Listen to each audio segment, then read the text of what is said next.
Assalamualaikum warahmatullahi wabarakatuh. Waalaikumsalam Alhamdulillah, warahmatullahi wabarakatuh. alhamdulillahirabbil alamin wassalatu wassalamu ala asrofil anbiya'i wal mursalin wa ala alihi washabihi rasulillahi ajmain. Pertama dan terutama sekali, marilah kita panjatkan puji dan syukur atas kehadiran Allah Subhanahu wa taala yang telah melimpahkan rahmat dan kurnia kepada kita semua, sehingga kita dapat berkumpul di rumah masing-masing di dalam rangka Zoom pada perkuliahan saat ini. Baik, terima kasih kepada Bu dosen yang telah memberikan waktu dan peluang kepada kelompok saya yang akan menyampaikan materi tentang hakikat manusia menurut pakar Al-Quran. Untuk itu, kelompok saya akan memperkenalkan diri terlebih dahulu. Perkenalkan, nama saya Nabil Amir sebagai moderator dan rekan saya Aris Herdian. Selanjutnya, nama saya Iqra Rivaldo. Nama saya Fadila Nuryantika. Nama saya Rani Nur Afizah.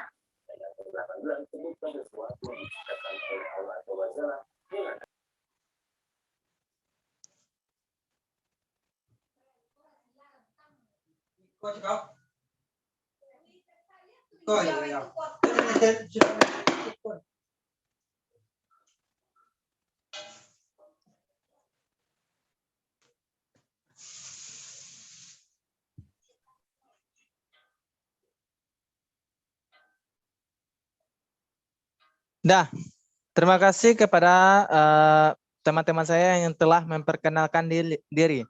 Untuk itu, pembacaan materi pada awalnya yang akan dibacakan oleh rekan saya yaitu Aris Herdian. Kepada Aris Herdian dipersilakan. Baiklah, saya akan menjelaskan hakikat manusia menurut Al-Quran. Yang pertama yaitu Al-Bashar. Konsep Al-Bashar tergambar tentang bagaimana seharusnya peran manusia sebagai makhluk biologis. Al-Bashar dibacakan dalam Al-Quran sebanyak 27 kali, yaitu memberikan referensi pada manusia sebagai makhluk biologis, antara lain terdapat pada Al-Quran surat Al-Imran ayat 7, sebagaimana Maryam berkata kepada Allah, Tuhanku, bagaimana mungkin aku mempunyai anak padahal aku tidak disentuh bashar. Lalu terdapat pada surat Al-Kahfi ayat 110, Al-Fusilat ayat 6, Al-Furqan ayat 7, dan ayat 20, serta surat Yusuf ayat 31. Konsep bashar selalu dihubungkan dengan sifat-sifat biologis manusia seperti makan, minum, seks, berjalan-jalan, dan lain-lain. Yang kedua, saya akan membacakan mengenai Anas. Anas dalam Al-Quran mengindikasikan tentang fungsi manusia sebagai makhluk sosial. Paling sering disebut dalam Al-Quran yaitu sebanyak 240 kali. Anas mengacu pada manusia sebagai makhluk sosial. Hal ini dapat kita lihat dalam tiga segi. Yang pertama yaitu menunjukkan kelompok sosial dengan karakteristiknya. Ayat-ayat ini lazimnya dikenal dengan ungkapan wa min annas, yaitu diantara sebagian manusia. Yang diungkapkan dalam Al-Quran ditemukan pada kelompok manusia yang menyatakan beriman tetapi sebetulnya mereka tidak beriman, yaitu pada Quran surat Al-Baqarah ayat 8 yang menyekutukan Allah, Quran surat Al-Baqarah ayat 165. Yang kedua yaitu dengan ungkapan Aksar Anas, bahwa sebagian besar manusia mempunyai kualitas rendah baik dari segi ilmu pada surat Al-A'raf dan surat Yusuf, maupun iman pada surat Hud ayat 17, tidak bersyukur pada surat Al-Mu'min ayat 61, dan ada juga di antara manusia yang bersyukur pada surat As-Saba ayat 13, yang selamat dari siksa Allah surat Hud ayat 116, yang tidak terberdaya setan yaitu surat An-Nisa ayat 83. Yang ketiga yaitu Al-Quran menegaskan bahwa petunjuk Al-Quran bukan hanya dimaksudkan kepada manusia secara perorangan, tetapi juga manusia secara sosial. Anas sering dihubungkan dengan petunjuk Alkitab yaitu pada surat Al-Hadid ayat 25.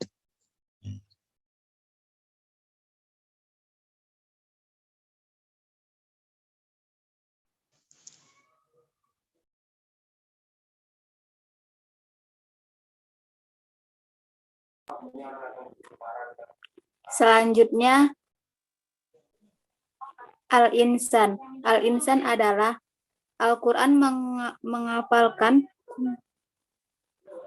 tentang manusia secara utuh sebagai manusia, yang disebut sebanyak 65 kali, yang kerap berbicara tentang manusia secara utuh sebagai manusia. Kata insan ini dapat dikelompokkan ke dalam 3 kategori. Pertama, insan yang dihubungkan dengan konsep manusia sebagai khalifah atau pemikul amanah. Yang kedua, insan dihubungkan dengan predisposisi negatif manusia. Yang ketiga, insan dihubungkan dengan proses penciptaan manusia. Semua konsep insan menunjukkan pada sifat-sifat psikologi atau spiritual.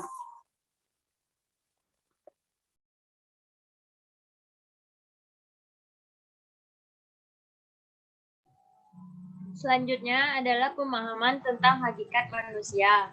Yang pertama adalah Charles Robert Darwin menetapkan hakikat manusia sejajar dengan binatang karena terjadinya manusia dari sebab-sebab mekanis, yaitu lewat teori descendensi atau ilmu turunan dan teori natural selection atau teori pilihan alam. Yang kedua adalah Ernest Haeckel menyatakan manusia dalam segala hal menyerupai binatang beruas tulang belakang, yakni binatang menyusui. Aristoteles 384 sampai 322 memberikan definisi manusia sebagai binatang yang berakal sehat yang mampu mengeluarkan pendapatnya dan berbicara berdasarkan pikirannya, atau disebut the animal dan reason. Di samping itu manusia juga binatang yang berpolitik atau zoon politikon dan binatang yang bersosial atau social animal. Heraclitus menempatkan manusia sebagai organisme hewani yang mampu mempelajari dirinya sendiri,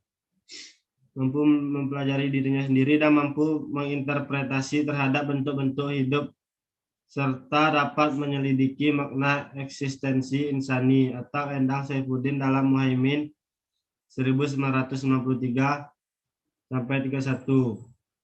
Ahli mantik mendefinisikan manusia sebagai al-insan hayawanun natik, atau manusia adalah hewan yang berbahasa. Terima kasih kepada rekan-rekan saya yang telah membacakan materi pada kesempatan kali ini. Baik, hanya itu yang dapat disampaikan oleh kelompok kami. Lebih kurangnya mohon maaf. Sekian dari kelompok kami. Assalamualaikum warahmatullahi wabarakatuh. Waalaikumsalam warahmatullahi wabarakatuh.